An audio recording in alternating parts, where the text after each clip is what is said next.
Now it's time for 10th and 11th paragraph of Midnight Express by Alfred Noyes.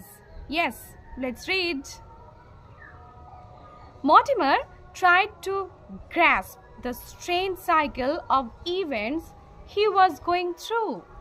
Mortimer চেষ্টা করেছিল to grasp means understand, বোঝার চেষ্টা করেছিল the strange cycle of events, অদ্ভুত ঘটনার চক্রকে। strange মানে কি অদ্ভুত। he was going through, যেগুলোর মধ্য দিয়ে সে যাচ্ছিল।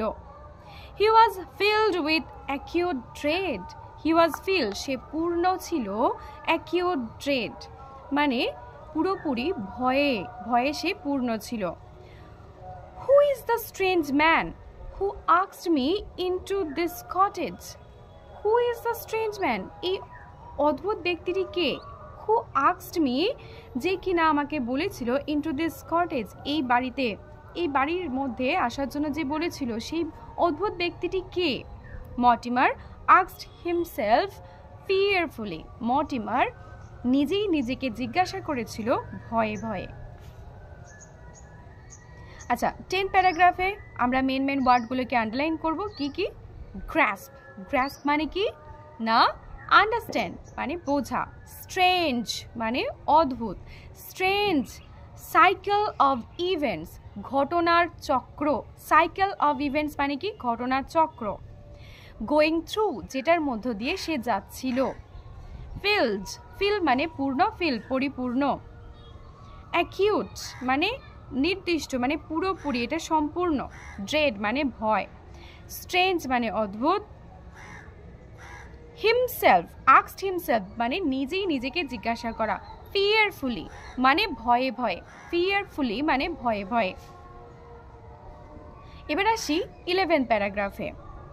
at that very moment the door opened, at that very moment ঠিক সেই মুহূর্তে যখন সে ভাবছিল এগুলো, ঠিক সেই মুহূর্তে the door opened দরজাটা খুলে গিয়েছিল, and the strange host came in এবং এই অদ্ভুত যে ব্যক্তি মানে যে মালিক, এখানে হোস্ট হিসেবে আমি বলতে পারি বাড়ির গৃহকর্তা, কেম ইন ভিতরে এসেছিলেন।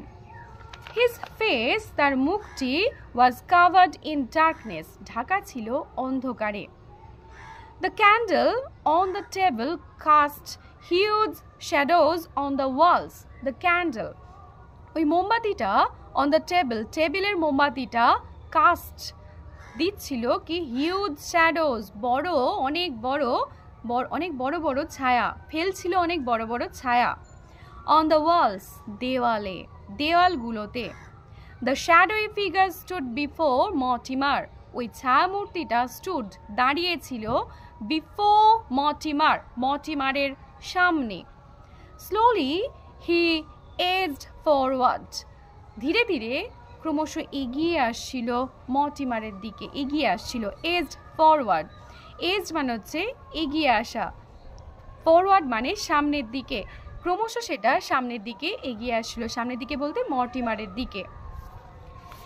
11th প্যারাগ্রাফে আন্ডারলাইন করব কি মোমেন্ট মানে কি মুহূর্ত, ওপেন্ড ভেরি মোমেন্ট মানে ঠিক সেই মুহূর্তে, ওপেন্ড খুলে গিয়েছিল।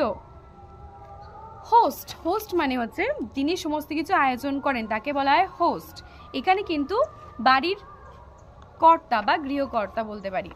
কাভার্ড মানে ঢাকা ছিল, ডার্কনেস মানে অন্ধকারে, কাস্ট মানে যেটা ফেলছিল, হিউজ মানে বিশাল, শ্যাডোজ মানে ছায়াগুলি, ওয়ালস মানে দেওয়ালগুলি, ওয়াল মানে কি দেওয়ালগুলিতে, স্ট্যান্ড মানে দাঁড়ানো, স্টুড দাঁড়িয়েছিল, বিফোর মর্টিমারের সামনে। স্লোলি মানে ধীরে ধীরে, এজড মানে হচ্ছে এগিয়ে আসা, ক্রমশ এগিয়ে আসাকে বলা হয় এজড। ফরওয়ার্ড মানে সামনের দিকে, ফরওয়ার্ড মানে কি সামনের দিকে।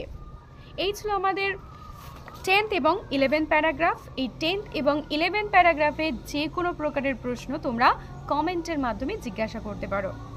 ওকে, থ্যাংক ইউ।